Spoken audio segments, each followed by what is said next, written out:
ভয়ঙ্কর বিস্ফোরণ, অগ্নিকাণ্ডে পুড়ে ছাই একটি বাড়ি। অগ্নিকাণ্ডে পুড়ে ছাই হয়ে গেল 40,000 টাকা, দাবি বাড়ির মালিকের। ভর সন্ধ্যায় ভয়াবহ অগ্নিকাণ্ডের জেরে আতঙ্কিত হয়ে পড়ল ধূপগুড়ির মাগুরমারির এলাকাবাসীরা। ঘটনাস্থলে ঢুকতেই পারল না দমকল বাহিনীর গাড়ি। ঘটনা সূত্রে জানা যায়, মাগুরমারি এলাকার অশোক সিংহ রায় বাড়ি থেকে খরচ আনতে দোকানে যায়। আবার সেই সময় আচমকা আকাশে অগ্নি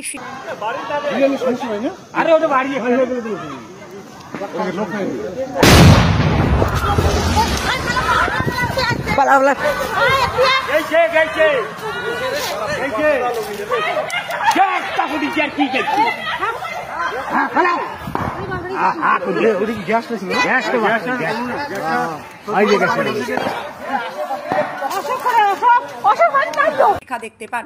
তড়িঘড়ি বাড়িতে এসে দেখেন তার বাড়িতেই ঘরে আগুন লেগেছে। অন্যদিকে ঘরে গ্যাস সিলিন্ডার থাকায় আতঙ্কে আগুন নিয়ন্ত্রণের জন্য এগিয়ে আসেনি স্থানীয়রা। পরবর্তীতে চোখের সামনে দাউ দাউ করে জ্বলতে থাকে সেই ঘর। বিস্ফোরণ ঘটে সেই গ্যাস সিলিন্ডারের। এলাকাবাসীরা সেই গ্যাস সিলিন্ডার ফাটার শব্দে আতঙ্কিত হয়ে পড়েন। পরবর্তীতে স্থানীয়রা সকলে মিলে পাশেই পুকুরে থাকা জল দিয়ে আগুন নিয়ন্ত্রণে আনে। যদিও ঘটনায় কোনো হতাহতের খবর এখনো পর্যন্ত নেই। এদিকে ঘটনার কথা শুনে ঘটনাস্থলে পৌঁছায় ধূপগুড়ি দমকল কেন্দ্র এবং ধূপগুড়ি থানার পুলিশ। তবে কি কারণে ভয়াবহ অগ্নিকাণ্ডের ঘটনা ঘটল তা এখনো পর্যন্ত জানার সম্ভব হয়নি। ঘটনা আমরা তো পাশের বাড়িতে ছিলাম, হট করে আগুন মানে ঘরের মধ্যে আগুন লাগছিল। তারপর হট করে চিল্লা হলা, সবাই মিলে আসা। তার ভিতরে গ্যাস সিলিন্ডার ছিল, ওই বাড়িতে মানে ছাইডে আগুন নিভাবো যে সেরকম পরিস্থিতি ছিলাম না। ভিতরে গ্যাস সিলিন্ডার ভয়ে পাশে আসতে পারি নেই। মানে প্রথমত আগুনটা কি করে লাগে? প্রথমে আগুন কি করে লাগে? আগুন যেহেতু সম্বন্ধে ইলেকট্রিকের কারণে হয়তো লাগছিল, কারণ এই ঘরে তো সম্পূর্ণটা পাটকাঠের চারিবেলা সম্পূর্ণটা পাটকাঠের ছিল।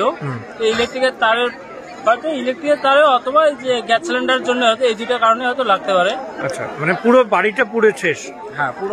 কে কে ছিলেন এই বাড়িতে অগ্নিকাণ্ডের সময়? অগ্নিকাণ্ডের সময় দাদাটা তো বাড়িতে একাই থাকে। দাদাটা একাই এখানে থাকে, একাই ঘর করে একাই আপাতত এখানটা আছে। আগুন নিয়ন্ত্রণে আনলেন কিভাবে?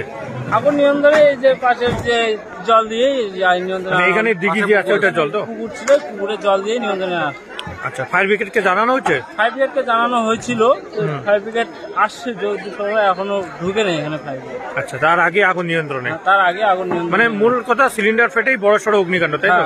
সিলিন্ডার ফাটার আগে বড় সড়ো অগ্নিকাণ্ড। সিলিন্ডার ভয়েতে কেউ এখানে পাশে আসে নাই। আচ্ছা, উদ্ধার কাজে কেউ হাত লাগায়নি ভয়ে? হ্যাঁ, সিলিন্ডার ভয়ে কেউ হাত লাগায়নি। কি নাম আপনার? সবুজ রায়। এটা কোন এলাকা? এটা পশ্চিম মাগুরমারি, উত্তরপাড়া। আর যার ঘরে আগুন লেগেছে কি নাম ওনার? ওনার নাম হচ্ছে অশোক রায়। কিভাবে টের পেলেন? কিভাবে? আমি বাজার করলাম এই অঞ্চল দুয়ারে, ওখানে একটা কাগজ একটা জেরক্স করলাম, করার পরে একটু মুড়ি নিলাম অঞ্চলের দোকান থেকে, নিয়ে আসতে ওই শনি মন্দিরে পাওয়া দেওয়ার সাথে সাথে দেখি আগুন। মনে হচ্ছে তো পাশের মধ্যে কেউ আগুন ধরাইছে। সেই আগুন দেখার পর দেখি যে এখানে বুলবুলানি, এখানে অনেক কিছু লোক দাঁড়িয়ে গেছে। আগুন পাশাপাশি যখনই শব্দ আসলে যে গ্যাস আছে, তখন তার মোর আর আগেবার মতো ক্ষমতা নেই। কেন মোর একটা টার্গেট আছে, গ্যাস যদি না ফাটে তো মোর মধ্যে আগুন ধরলেও কোনো টেনশন নেই। মোর ট্যাঙ্কটা বাঁচার কথা ছিল।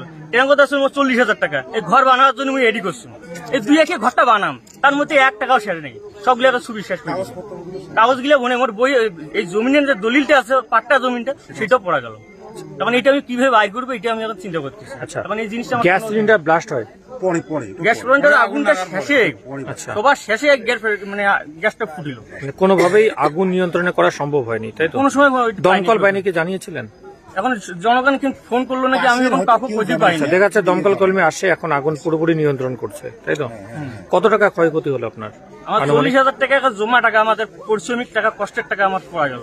ওই বাড়িতে আপনি একাই থাকেন? আমি একাই থাকি। কিভাবে আগুন লাগলো এখনো কোনো প্রাথমিক ধারণা যে এইটা থেকে হতে পারে? বুঝতে পারতেছি না। ঠিক আছে, এই এলাকাটার নাম দাদা? আনুমানিক। মোবাইল দোকানের বাদশাহ শঙ্কর কমিউনিকেশন এখন আপনার শহর ধূপগুড়িতে মোবাইলের সাথে নিয়ে এলো ইলেকট্রনিক্সের বিশাল সরঞ্জাম। এখানে প্রত্যেক কেনাকাটায় থাকছে আকর্ষণীয় উপহার। মোবাইলের সাথে সাথে টিভি, ফ্রিজ, এসি সহ ওয়াশিং মেশিন সমস্ত কিছুই পাওয়া যাচ্ছে একদম সুলভ মূল্যে। আমাদের ভিডিও দেখে এসে থাকলে থাকছে আরো ধামাকা অফার। আমাদের ঠিকানা ধূপগুড়ি ট্রাফিক চৌপতি ফল কোর্টটির গলির পাশে। যোগাযোগ নাম্বার 9832494401 অথবা 9832019206।